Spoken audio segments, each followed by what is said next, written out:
So thank you everybody for joining today for our event, Healing Addiction with Ibogaine. We're very lucky to be joined by Patrick Kroupa. So this info is on the sign-up sheet, but I'll just give a bit of a bio for Patrick. So Patrick has over 20 years of experience working with a wide spectrum of psychedelic compounds to address mental health and drug dependence disorders. During the 1990s, Patrick was a high-functioning heroin addict who was the founder of New York City's first internet access provider, MindVox. He regained his life through the reset that Ibogaine provides and was recruited by Dr. Deborah Mash to work at the University of Miami's Ibogaine Research Project, Department of Neurology. He's co-author of the first Ibogaine microdosing paper ever published and a founder of Clear Sky, the world's oldest medically based psychedelic treatment clinic focused on utilizing Ibogaine to interrupt polysubstance abuse disorders. So before we continue with the event, I'll just mention that all of the events that we put on at OPS, we try to make free. So if you could donate, consider donating to our PayPal, that would be wonderful. Sebastian will send the link in the Zoom chat. And so Patrick will give a talk for about 40 minutes, and then that'll be followed by 20 minutes of Q&A with the audience. So without further ado, Patrick, please take it away. Okay, thanks very much, Kenneth, and thanks for providing me with the opportunity to talk with you guys. So my own background is, I was introduced to heroin at a very early age, and it was sort of a consistent part of my life for many years. And I was what's termed a high-functioning addict, meaning that I did startups, I participated in reality, I did things other than drugs. And honestly, a lot of it is always go upstairs, yeah, and I'll just meet you up there. Until it's not. How long are we talking? Oh, I don't know. I need to see. Oh, sorry. I think we're getting some. Could everybody please mute? Thanks so much. Cool. All right. So essentially, I tried every conventional detox methodology that existed at the time, and we're talking about the 90s, in order to get off of heroin and eventually, polysubstance abuse addiction disorders. My problems were shooting speedballs, which is heroin and cocaine.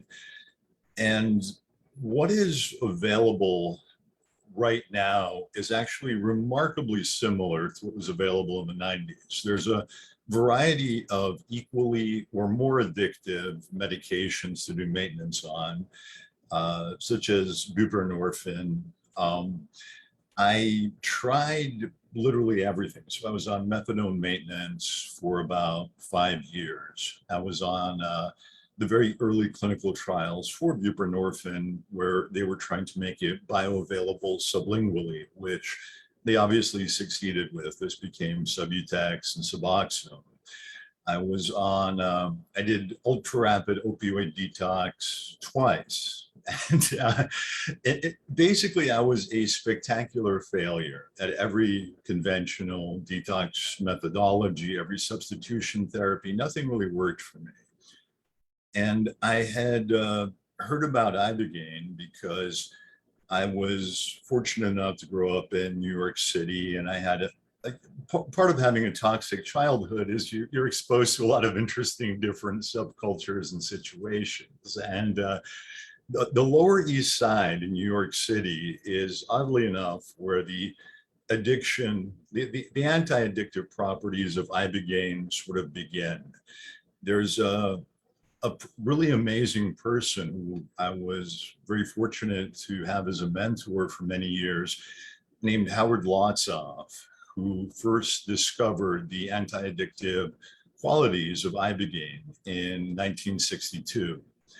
And he did that by accident. He had no formal training in neuroscience. He actually was enrolled in film school, and he was a heroin addict. And he was taking this interesting new drug that a chemist friend of his made available to him, and they were experimenting with it. They were gathering together in groups. They were, comparing their experiences.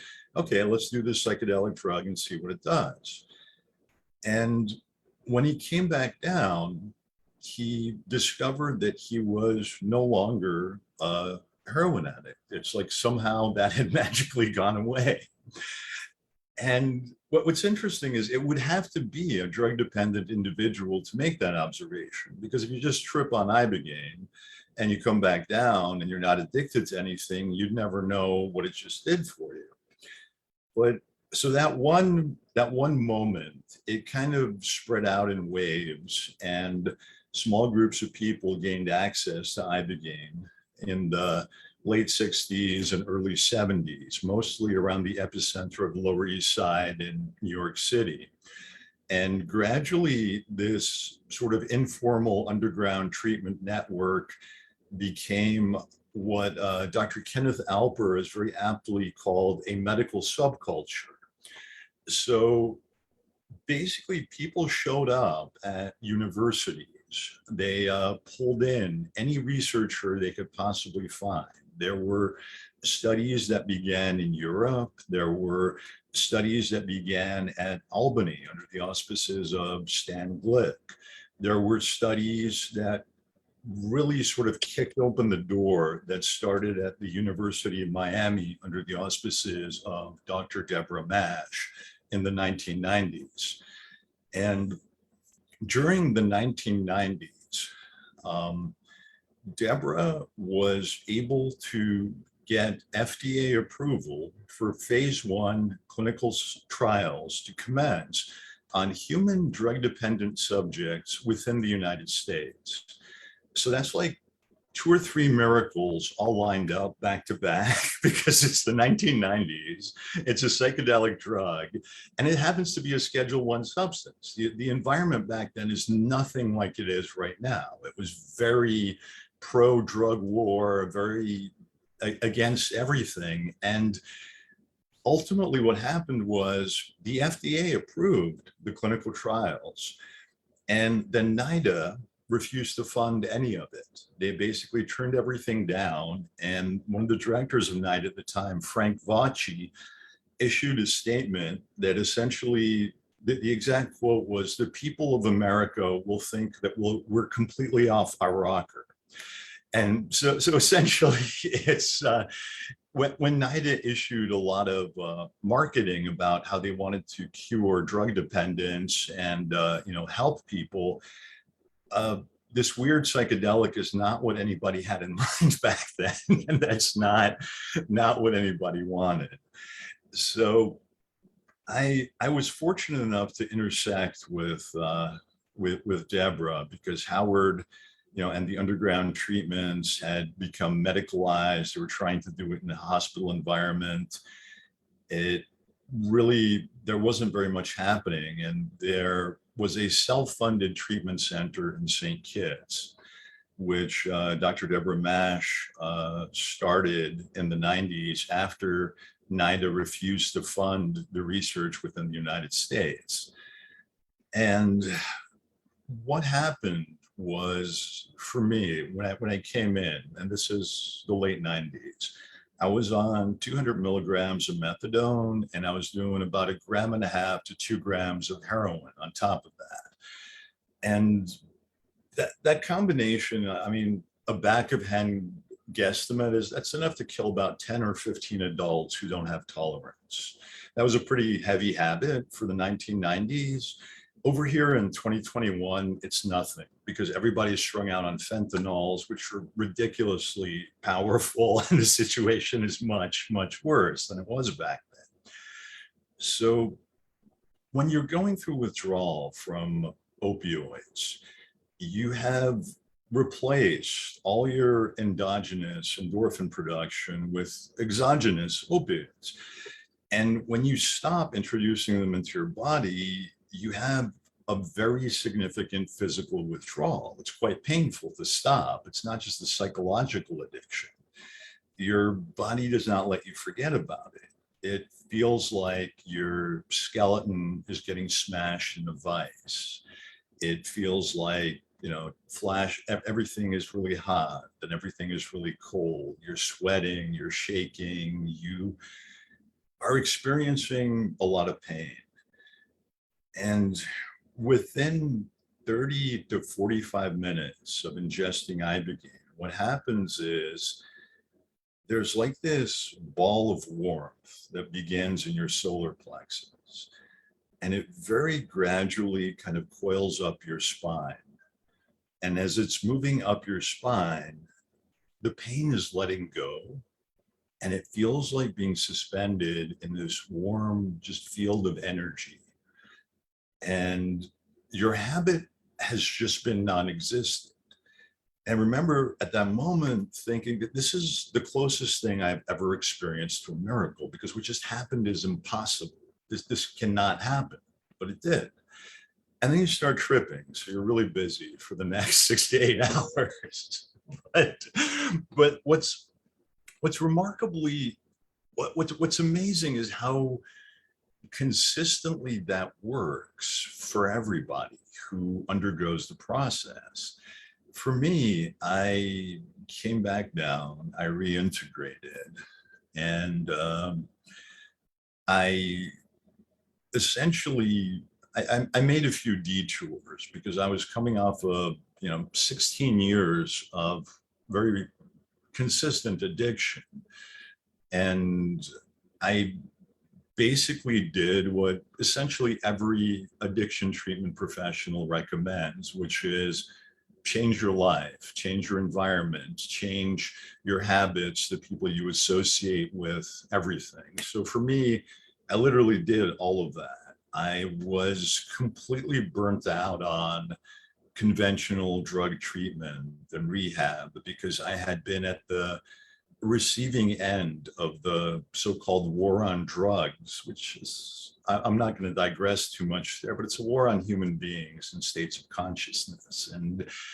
And I did not have very much resonance with the 12-step programs and conventional drug treatments. So I ended up going to an ashram in Thailand, or a wat, as they call them there, and living there for 3 months, which was a remarkably beautiful and really peaceful experience. It was dramatically different than anything I had encountered over in the United States, because in the West, we're very good at providing extreme granularity in terms of itemizing all of the afflictions you have and everything that's wrong with you, but there aren't any tools to really address any of that effectively. There's very little that we have that works other than what's happening now with the mainstreaming of psychedelics. But anyway, to make a long story a little bit shorter, I came back from Thailand and I was recruited by Dr. Deborah Mash to work at the Department of Neuroscience at the U of M, where they were running the Ibogaine research project. And so I spent the next 8 years of my life working there until it eventually sort of dissolved due to a lack of funding. But we learned to optimize the experience. We learned a lot about how Ibogaine works. The clinic in St. Kitts was set up to be essentially self-funded, patient-contributed research for submission to the FDA. Because NIDA wouldn't fund it, great. I mean, there was no GoFundMe back then. There was no crowdsourcing. It was just like, do you want this treatment? You can get it if you pay for it and you're willing to contribute all this data and all this research to science. So that was collecting a lot of data for FDA submission in the future. And ultimately, we moved the clinic out of St. Kitts and to Cancun, because St. Kitts was just prohibitively expensive to run a psychedelic clinic there, because it's a tiny little island in the middle of nowhere. So in order to, we couldn't even operate it on a regular basis. There were just rounds of people that would take place every 2 or 3 months, because you had to fly in every single clinician, researcher, all the support staff, all the psychiatrists, everyone had to drop their private practice, their life, their job, and go sit on this little island in the middle of nowhere for 2 weeks.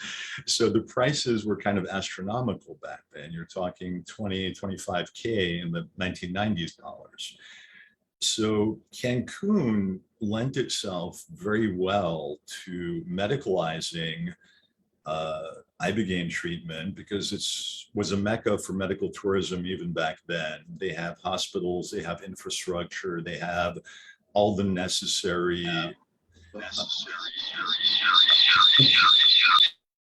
staff and everything that was needed to start operating the clinics. And we did that from the very early 2000s. Then I did a reboot of it. It was called Clear Sky. And Clear Sky was sort of the azimuth of what we had learned about Ibogaine treatment up until this point in time. So over here in 2021, at this point, we have a little bit over 3,800 treatment episodes, which doesn't translate to patients. Treatment episodes means there are some people who have done it 2 or 3 times. So we have a pretty good idea of how Ibogaine works, how to effectively dose people with it, and what is safe and what is not safe. So what differentiates Ibogaine from every other psychedelic that has yet been discovered or created is, number one, it provides a reset for polysubstance abuse disorders. When you're a drug-dependent individual and you take Ibogaine, afterwards, you're not.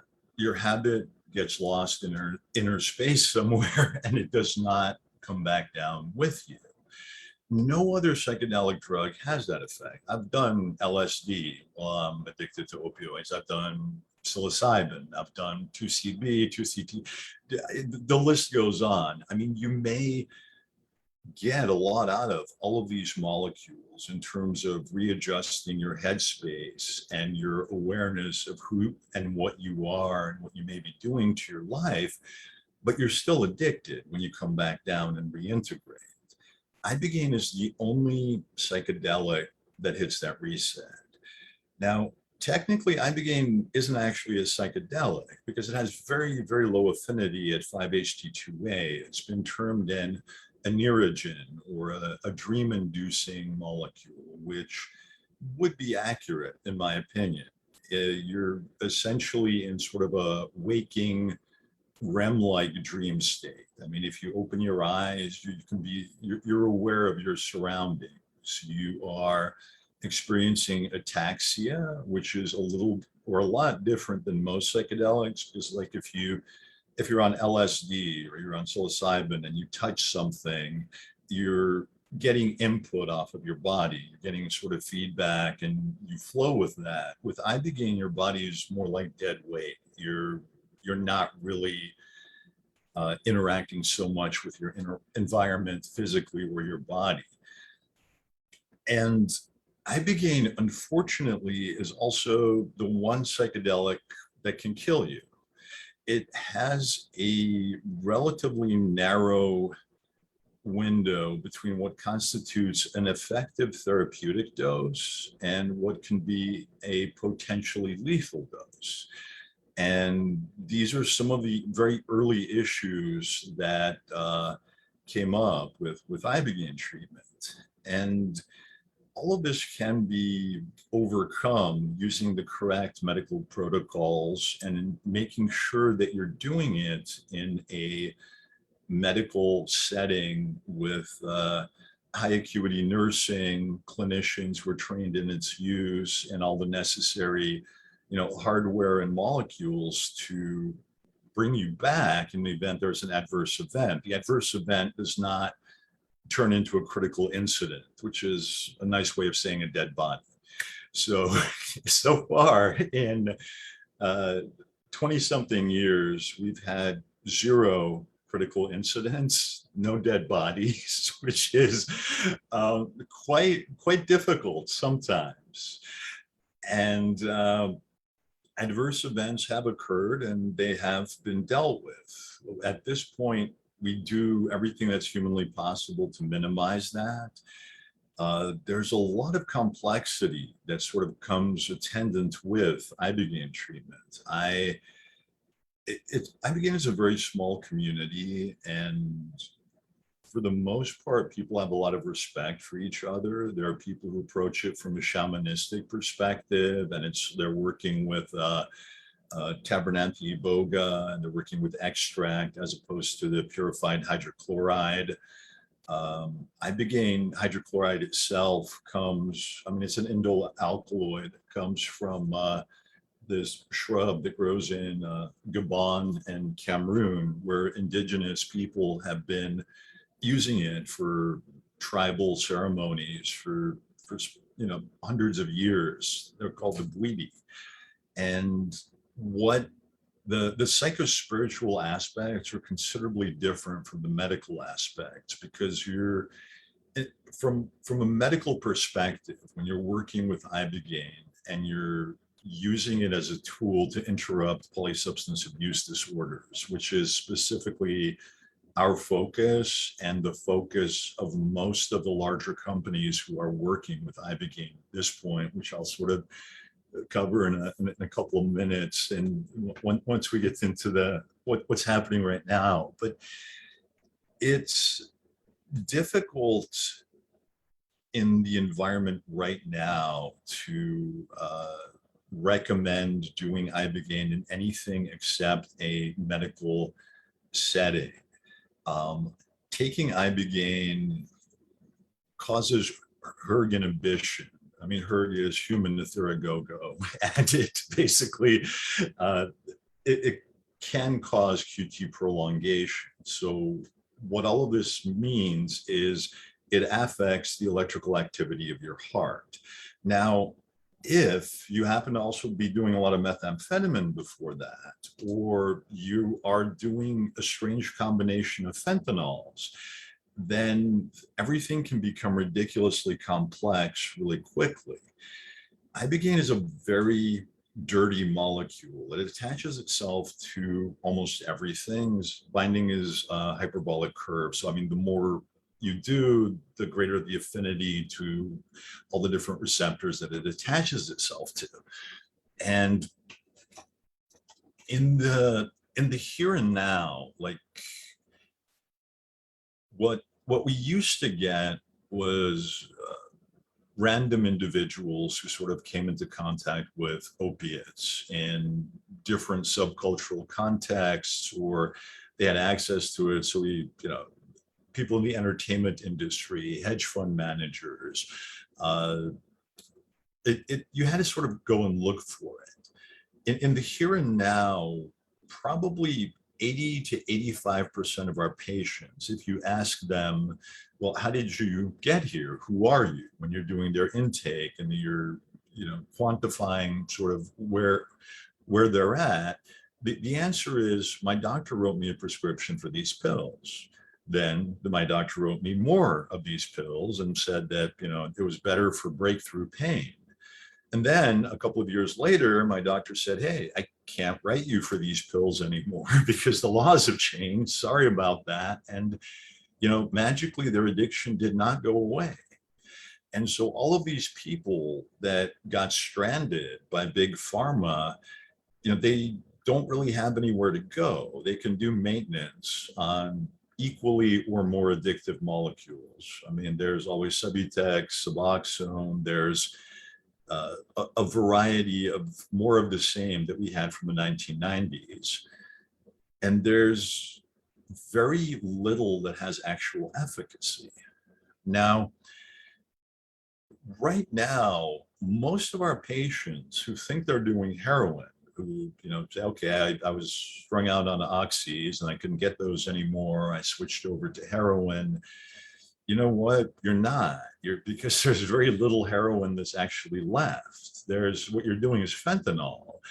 And fentanyl is changing very rapidly, because when you get down to the very low levels, they're mixing. It used to be carfentanil, now it's carfentanil, demifentanil, ramifentanil.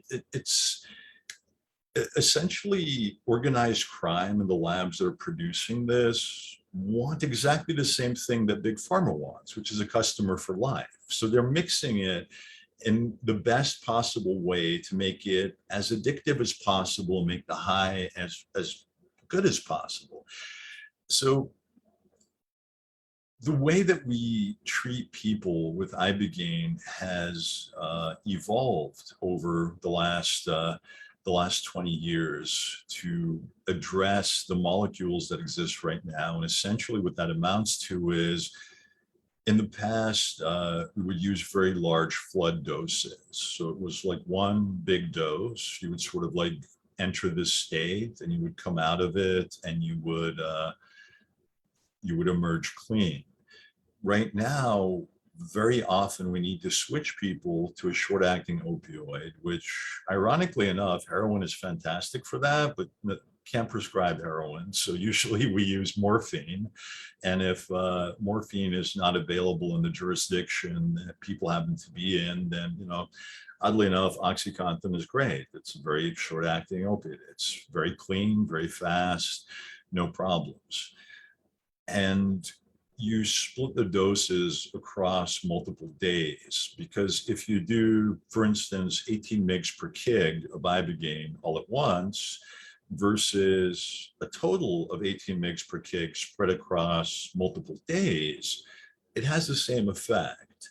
And that's something that I observed in the early 2000s while I was engaged in activism and sort of working with people in the United States who might not have access to, you know, 20 or 25K to go reboot themselves at some high-end clinic. And it became very obvious that people could microdose Ibogaine. Ibogaine has a long-acting metabolite called Noribogaine, which sticks around in your body for a period of a couple of weeks after dosing, and it acts as a sort of antidepressant. It's sort of like super sticky Prozac. I mean, it makes you feel physically good. It makes you feel psychologically good. It improves your chances of maintaining your sobriety, or whatever sobriety means to you. If you're trying to move away from being dependent on opioids, but you know, you want to do psychedelics, it's very nuanced and very dependent on the individual. But you can do smaller doses of Ibogaine spread across a greater period of time to arrive at the same effect, which is a reset of your drug dependence.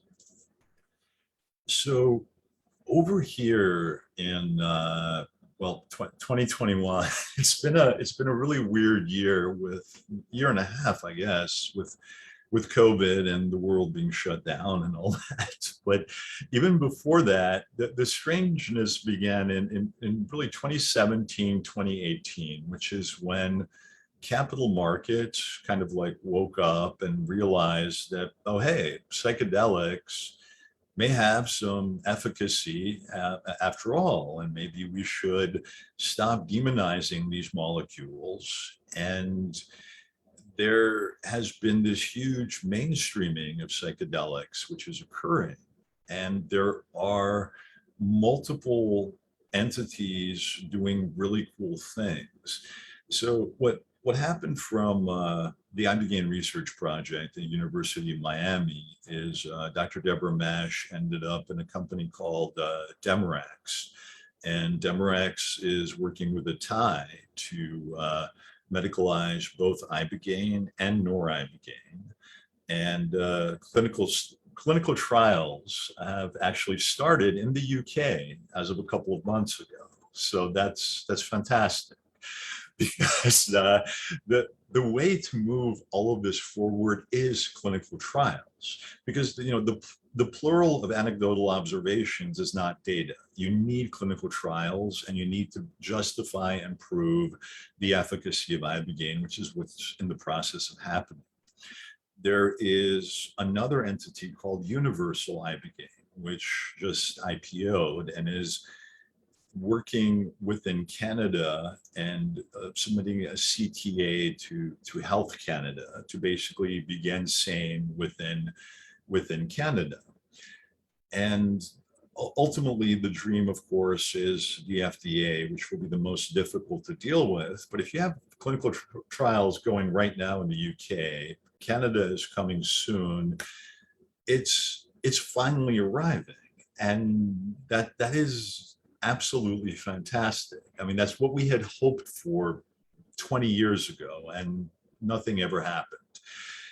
And on top of all that, there are a variety of second and third generation molecules based upon Ibogaine, which hopefully will demonstrate some of its efficacy. And the first one of those would be 18MC. 18MC originated in Albany. It was sort of designed by Dr. Stan Glick, and the molecule itself was engineered by Martin Kuhn, who has since passed away and aged out. He would have probably been about in his 90s right now.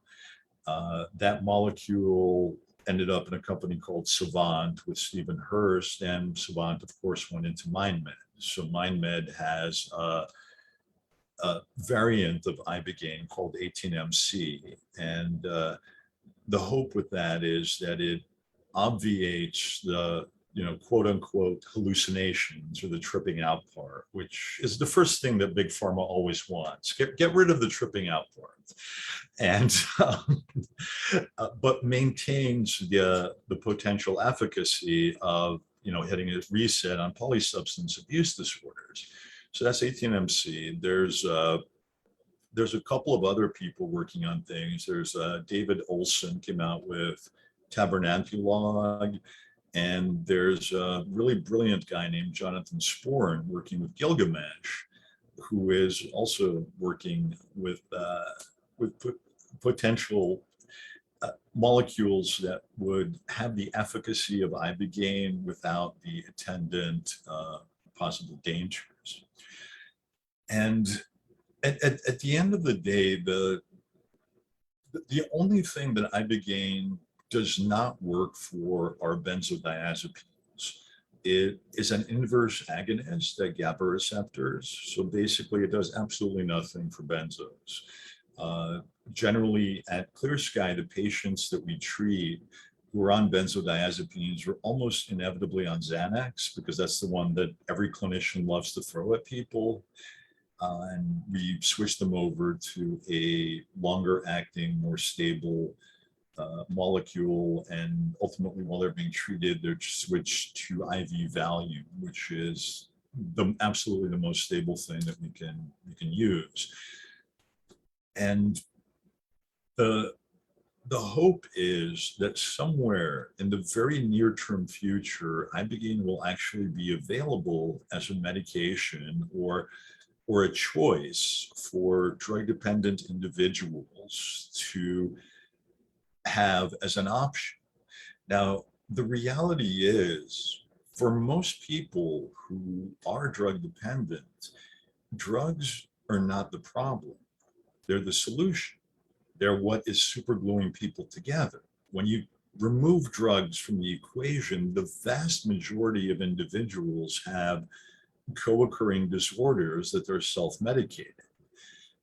And thankfully, psychedelics as a whole provide this sort of vast cornucopia of tools that can assist people on their journey towards overall wellness, holism, healing, and just regaining their humanity and not living in a state of pain and reliving whatever traumas they've experienced. And that's something that's brand new, because that has never really been recognized by Western medicine in the last couple of decades, since Timothy Leary sort of shut down psychedelic research in the late 60s and early 70s.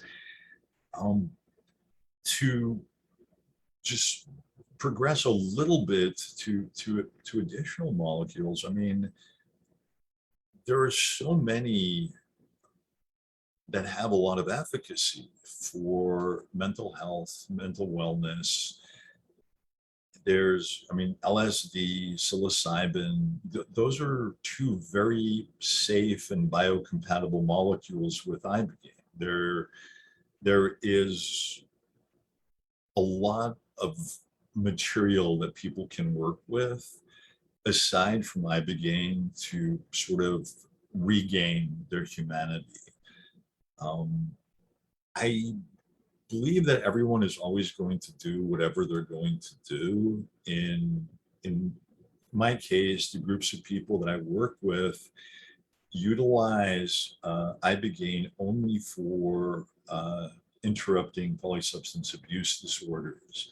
The reason for that is our chief medical officer had essentially made the call that the risk to benefit profile of Ibogaine is acceptable for drug dependent individuals. Because I mean, if you're smoking methamphetamine or you're, you know, copying things off of street corners and injecting them into your veins, what you're doing is not very conducive to having a long and healthy life anyway. However, if you're just searching for a psychospiritual experience, you might be better off trying something that's not ever going to kill you, like psilocybin or LSD or the plethora of other substances that you could utilize. So again, we're basically coming from a perspective of medicalizing Ibogaine and making it available as a medication and working within the regulatory frameworks of all the different jurisdictions as they would desire to prove its efficacy. So at this point in time, it looks like we're on the cusp of Ibogaine being something that is available to people who need it and who want to get off of addictive drugs. And I mean, looking at the time, I think I've gone a little bit over 40 minutes at this point, and I can hopefully answer whatever questions you may have, Kenneth, or anyone else about anything related to Ibogaine. Amazing. Thank you so much, Patrick, for your talk. So yeah, people can feel free to post questions in the Zoom chat. But in the meantime, I'll ask a couple questions that came to mind. So you spoke, Patrick, about the difference between the psychospiritual aspects of Ibogaine and the medical aspects of Ibogaine. But there's an argument also, which I'm a big proponent of, that the psychospiritual aspects of psychedelics mediate their therapeutic potential. That in other words, it's the transcendent effects of psychedelics, you know, like ego death, meeting God, interconnectedness, etc. That all these are crucial for the therapeutic aspects of a psychedelic trip. So I'm curious if you could comment more on that and the ways in which the unique psychospiritual aspects of Ibogaine relative to other psychedelics might complement their therapeutic action. Absolutely. I personally have had a tremendous benefit from the so-called side effects that Big Pharma is trying to get rid of, which is the whole psychedelic journey and the spiritual insights and connecting or reconnecting to whatever spirituality may mean to you. With Ibogaine, I think that is actually profoundly important. And I think that dreamlike state that you're in, there's a lot happening that we don't understand. I mean, as of 2021, we don't know the mechanism of action of Ibogaine. We don't know why it works. There's a lot of theories. There's a lot of different potential, you know, we don't know.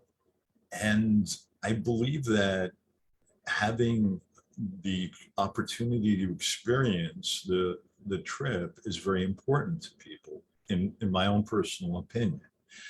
Now, having gone through the data, which were, you know, called dissertation narratives at the University of Miami, and that was literally almost ridiculous to how deep, how quantified down it was and how granular. Did you see a deity? Was it the deity of your choice? Was it, what did you experience? What did this mean to you spiritually? And the answer tends to fall into, you absolutely will come in contact, in many cases, you will come in contact with some form of higher intelligence, and it will either be the deity of your choice, or if you absolutely do not and refuse to believe in the possibility of God, it's going to be the aliens.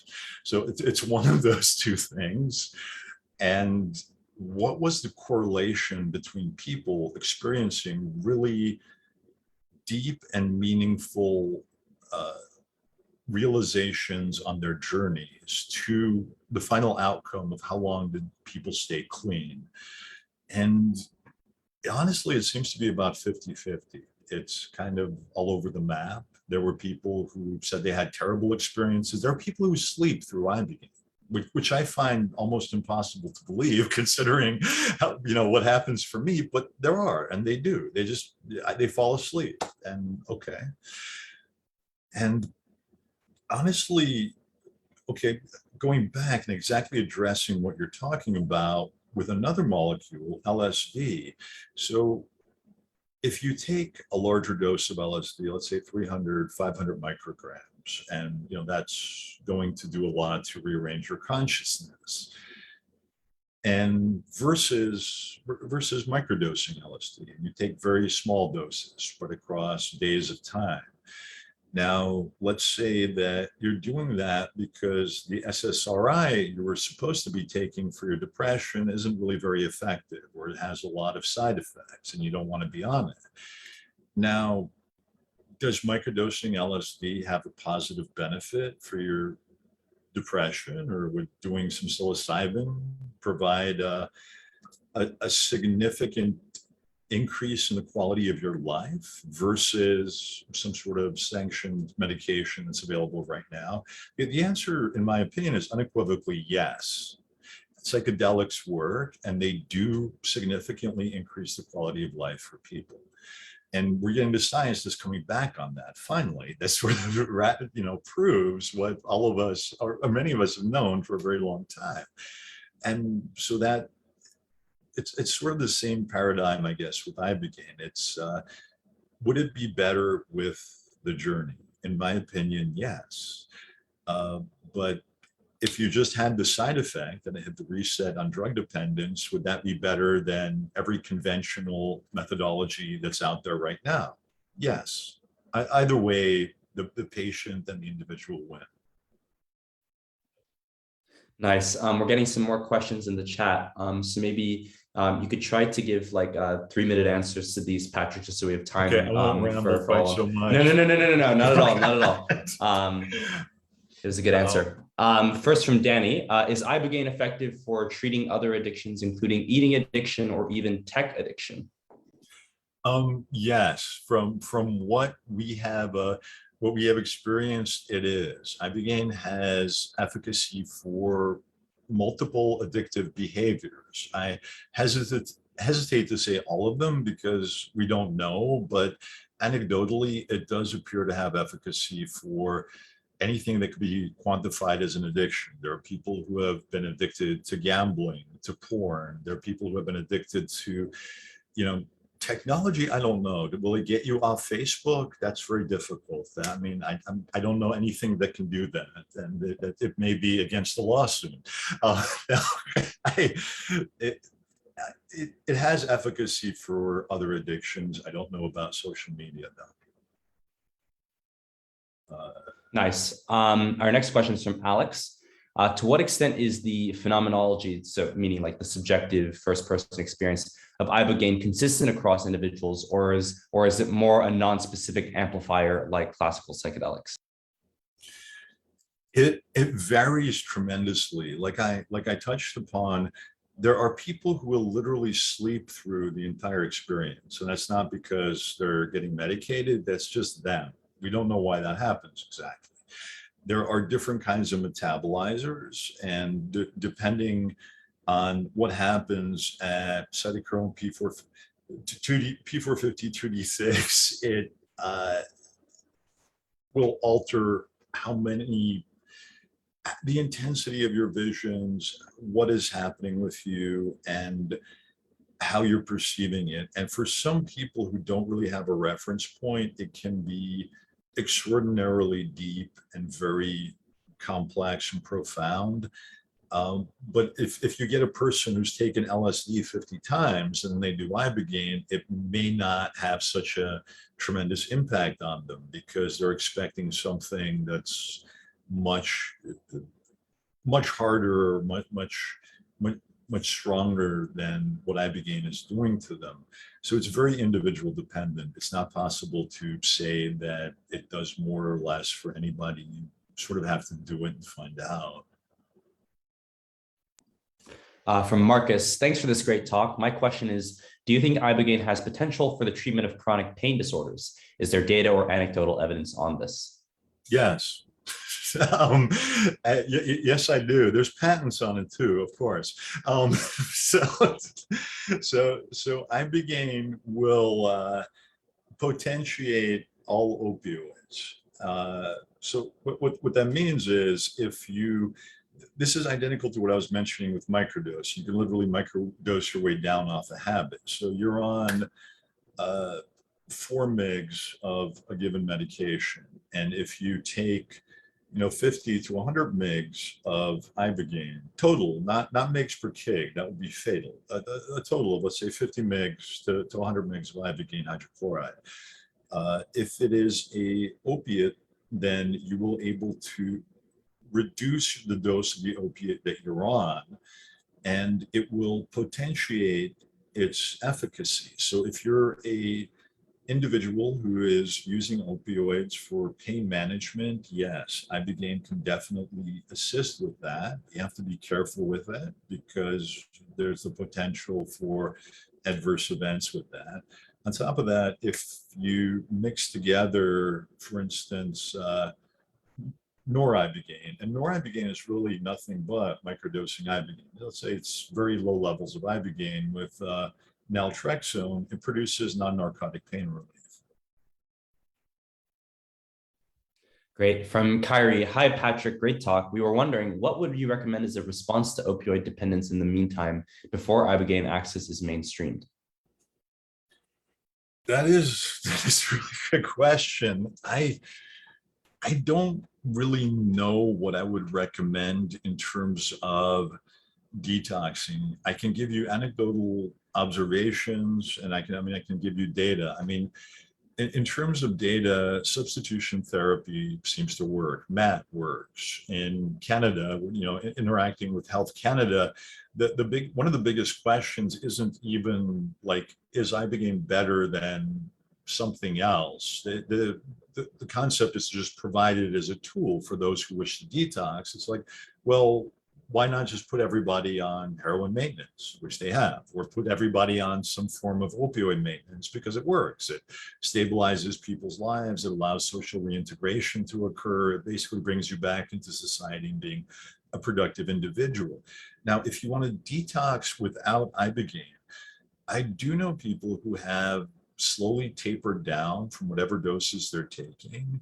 Psilocybin in particular and LSD are the 2 molecules I'm aware of that people have successfully worked with to gradually taper, reduce their doses of opioids or reduce their doses of stimulants, whatever they're doing, and kind of gradually readjust their headspace. Now, neither LSD nor psilocybin will actually reset and detox you, but they will help you do that. At the end of the day, all you need to do to stop taking drugs is just stop taking drugs. But it's not that easy because addiction doesn't work that way.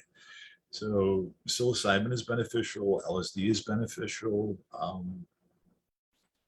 That's From Ananya, do you think psychedelic treatments will ever become socially acceptable in Western society, or will our culture continue to shun this possibility indefinitely, even if evidence is overwhelmingly promising? Yeah, no, I think it will be kind of based upon we're all of us sitting here right now having this conversation and what is happening with the world in general. It, Psychedelics have efficacy. They provide benefits that conventional molecules do not. The research was shut down during the 60s and 70s because of hysteria. And that was because Timothy Leary was the establishment. I mean, he came up through West Point. He's a PhD from Harvard. And he very clearly demonstrated that when you take psychedelics, all of the social conditioning washes out, and you have a bunch of people running around that the governments cannot control. And that upset them an awful lot. I think right now it's moving forward in a good way. It's being medicalized. There are clinical trials running on every molecule. And once something demonstrates efficacy through the path of medicalization, then it's much easier for decriminalization to continue jurisdiction by jurisdiction, and for this grand experiment not to get shut down for the second time. That's very encouraging. From Nina, hi, Patrick. As you pointed out, the addictive behavior is not the root of the problem. The root is pain. So getting addicts clean is not enough because they may simply adopt another addictive behavior to deal with psychological trauma. Very true. What other treatments would you like to see Ibogaine being used alongside to provide a holistic, both physical and psychological recovery? Honestly, Ibogaine has efficacy, as was mentioned, for pretty much all addictive behaviors. I mean, it's that same circuit, it's that same pattern that it helps you break out of. So whatever it is that you are obsessively or compulsively addicted to, and honestly, I mean, it is weird because it's like that question that came before, technology, social media. It's like that people's parents, when we're like detoxing their kids, they mention that. Can you make them stop? Can you get them off of whatever they're on? It's like, don't know, probably not, but it's, I believe that as we finally unravel the mechanism of action, which will inevitably occur, but it just has not happened yet, that we will be able to utilize Ibogaine or second, third, or third generation molecules to address a wider spectrum of mental health disorders or conditions. Nice. Last but not least, from Laura, thank you so much for sharing your experience and so much information. It seems to me Ibogaine has to be handled very carefully and importantly to be well supported in the process. Also, it stays so long in your body, it can take up to 32 hours, if I'm correct. That takes a lot of supporting from the external person. You don't want to be left alone. Anyways, thank you very much and congratulations for doing what you do. Thank you so much. And I had no plans that synchronized with what my life's work has sort of turned into, but I've been very blessed to have seen Ibogaine completely changed my life, and I've seen it change so many other people's lives. And again, as we just talked about, this moment in time is pretty spectacular because it looks like psychedelics are being mainstreamed and accepted by the governments of planet Earth in general. They've lightened up on that. Human beings are being allowed to access all of the potential that psychedelic medications can provide, and just experience their own concept of divinity and spirituality, and just becoming whole as human beings and healing whatever it is that you need to be healed from. Awesome. Maybe just to sort of add on to Laura's question, I think she was asking specifically about support that you can get during Ibogaine treatment, especially given the length of time of an Ibogaine trip. So, how is it that you sort of handle therapy when the burdens imposed by the drug are so high?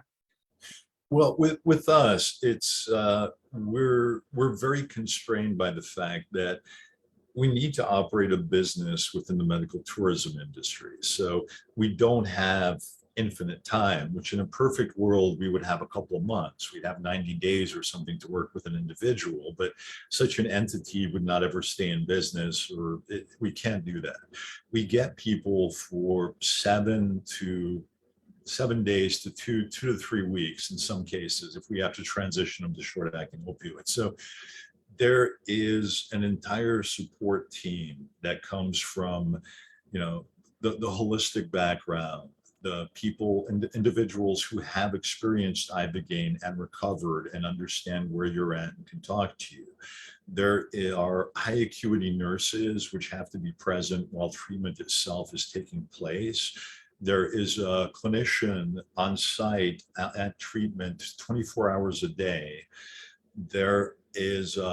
We have 2 psychiatrists, and mostly what we have found that we do that has efficacy is we just focus on cognitive behavioral therapy, because we don't have time to go through your childhood and why are you so messed up and what is wrong with you, because it's just we only have you for a couple of days and you're going to be tripping out on a number of those days, and we're just doing an intake. So it's let's focus more on what are you going to do when you're faced with the possibility of getting high. What are you going to do, changing your environment right now when you get home, so you're not going back to the same.